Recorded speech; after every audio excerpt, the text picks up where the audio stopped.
Hey guys, welcome to the channel, and this is another decade build in my decade build series. If you haven't seen the other ones, you can check that out either with the link I'll provide you down below or with the link in the top right corner.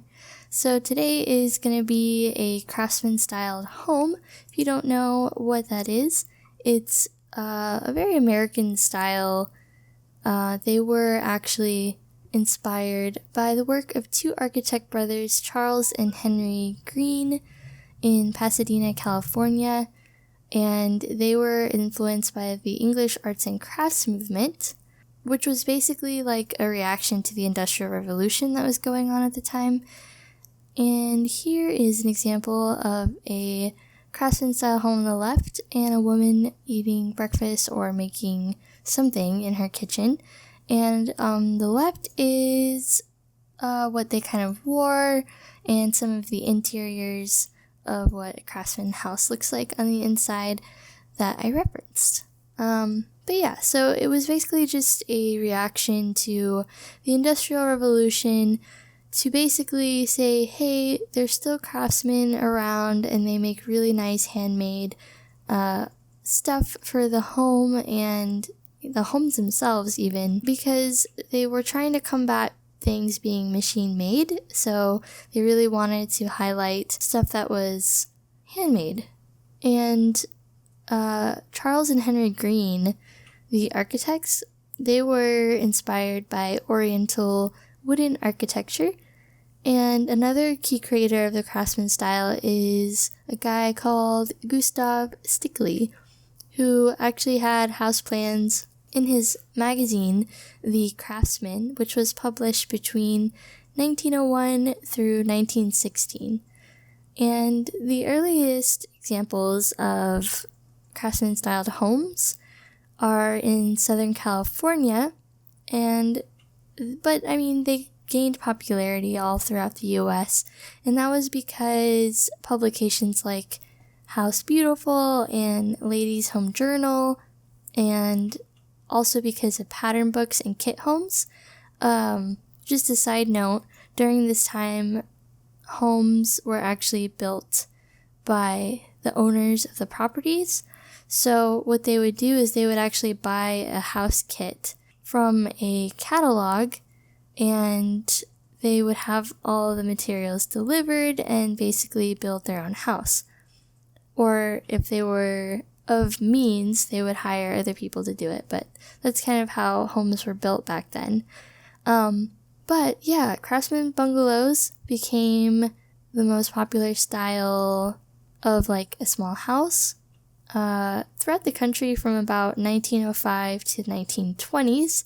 But a few houses like the Craftsman styled home were built after 1930. So if you see one of these houses, it's very likely that they are super old and they were built between 1905 and 1920. So some other details of the outside.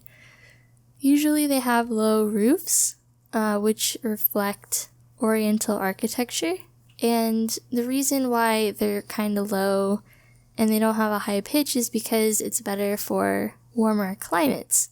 And especially in the case of it being most popular and starting out in California is, they don't really have to deal with snow, so they didn't really need a high-pitched roof. And also, it's very rare to find a Craftsman-style home that does not have a porch. Typically, a porch on a Craftsman-style home have those pillars that are kind of tapered at the top. And unfortunately, we don't have those types of pillars in The Sims, so I just went with something that was similar. in what those look like. And often a Craftsman style home was painted like on the outside and sometimes on the inside. Very natural colors, very warm, like beiges, browns, greens, blues, because they really wanted to kind of get back to nature in a way. So another characteristic of a Craftsman style home is the very open layout that these homes had. So basically they would have these built-ins and these wooden half walls that would separate rooms instead of doorways and like skinny hallways. Yeah, I think that's really cool. I actually really love Craftsman homes. I think they're beautiful, and even though they're simple in a way, they're still very detailed in the woodwork that they included in their homes. Yeah, so on the inside it's very open, and they use a lot of natural materials like wood and stone and brick.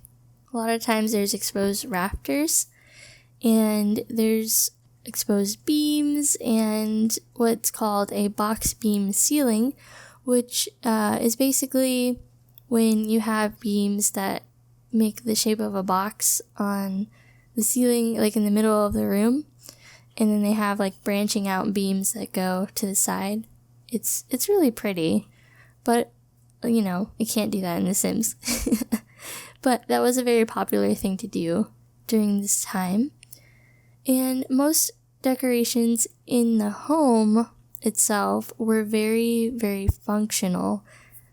So they really wanted to get away from the opulence of the Victorian era and have something that was very simple but very functional as well as thoughtful, because actual people would make these things that would go into the home. And you'll see later, I actually found these, these separators that came with Get Together, and I totally forgot that they were there, but they're so perfect for this type of build because they actually have a little bit of stained glass in them, which was also popular.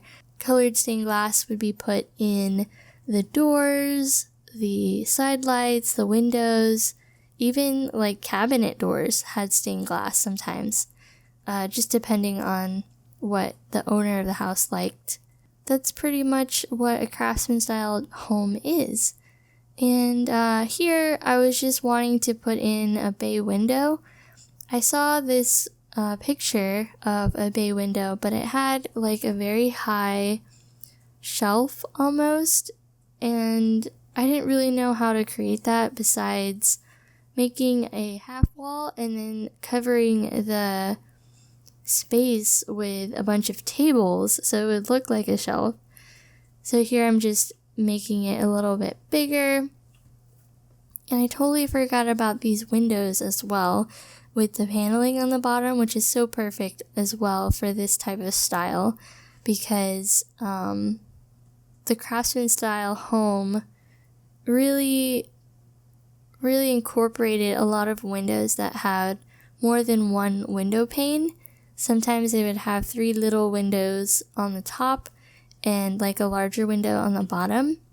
There were a lot of straight lines as well, and woodwork. It was just very tasteful in how it was made, and I really feel like I would want a Craftsman house one day.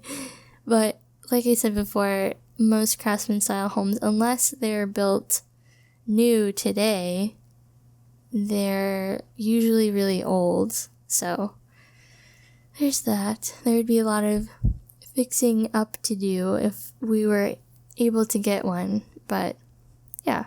So here I am pushing some tables together to make it look like a shelf. I think it looked pretty well. The only time it looks kind of weird is if you have the walls down and you're looking at the house from the left side of the house and you can see all the legs of the tables underneath, but otherwise if you're just inside, you can't really tell. So yeah, just putting some plants up here to add a little bit of life to the room because it was feeling a little dark. There wasn't really a table that matched what I was looking for. Something that looked handmade but still in the Craftsman style, and so I just pushed two of these together. And another thing that was kind of frustrating is none of the woods match. Not really. Even if they come from the same pack and they're technically the same style, it's very rare that the woods match. So I actually ended up changing a lot of the woods that I used to black because that's really one of the only colors that kind of match like across the board. So yeah. And here I was trying to make somewhat of a built-in, so it looked like the bookcase was built into the pillars. That's what I was trying to go for anyway, because as far as I could tell from like all the pictures I referenced, they used a lot of built-ins, like little built-ins, big built-ins, just everywhere. And I mean, that's a good use of space, I guess, and they're really pretty, so I get it. So here I'm just starting on the kitchen, and the kitchen's very simple. It's just the bare minimum, and I put a table next to the window because if you remember that picture that I showed you before of the woman sitting at the table just kind of making breakfast or making something, and I kind of wanted to have somewhat of a nod to that. I ended up changing the flooring to the flooring that came with the vampire stuff pack because it's just too beautiful not to use, and I really wanted to use the wood flooring detail. Oh, this is the thing that I found. It has like stained glass on it, as well as like these little paneling on the bottom. I thought that was so perfect because it's exactly what they would do in this type of home. Here I am just changing all the woods to black just so it would match and make a little more sense. Normally they would all just be wood, but in The Sims, unfortunately, I thought going black would be better just for it to match. So I noticed in kitchens of this time, there was always like either one or several bigger pipes that kind of connected to the sink and the icebox. So I tried to always include a big pipe somewhere in the kitchen, just so it's a little bit more historically accurate to what I've seen in the photos of this time period. I thought having these iron bars over the stove might be interesting because during this time it's it's the Industrial Revolution, and even though they're trying to push back and be more arts and crafts inspired, there were still elements that were moving forward, and I think that's a good kind of nod to the Industrial Revolution in a way, to have some of those elements in here, because after all, you can't really stop change whether it's welcomed or not. I wanted to take a break from the inside and focus on the outside a little bit. The person that I imagine living here is a woman who is single, and she may be the talk of the town because she doesn't have a husband, but she owns a home, and I imagine her to be a successful store owner who owns a dress shop in the city, and she's just happy being by herself, and she has this beautiful Craftsman home. So I wanted it to be somewhat feminine in a way, just that it's nicely decorated, but it's still within the style of the Craftsman home. But I felt like she would be a good gardener and cook and just kind of a jack of all trades type of person. So yeah, that's who I imagined lived here. So moving on up to the second floor. Now the second floor is kind of hard to navigate if you want to download this home, just because of how the roof is set up. So the best way to do that is to completely knock out all the walls, like the no walls view or whatever, so that way you can navigate better through the second floor. But otherwise, it's all functional, and I play tested everything, so everything should work out fine for you. Yeah, so up here it's just kind of a guest room and her master bedroom and another bathroom. But yeah, we're almost done, I believe. So thank you guys so much for continually supporting me and my channel. I really appreciate it. And thank you so much for watching. And I'll see you in the next part. Bye!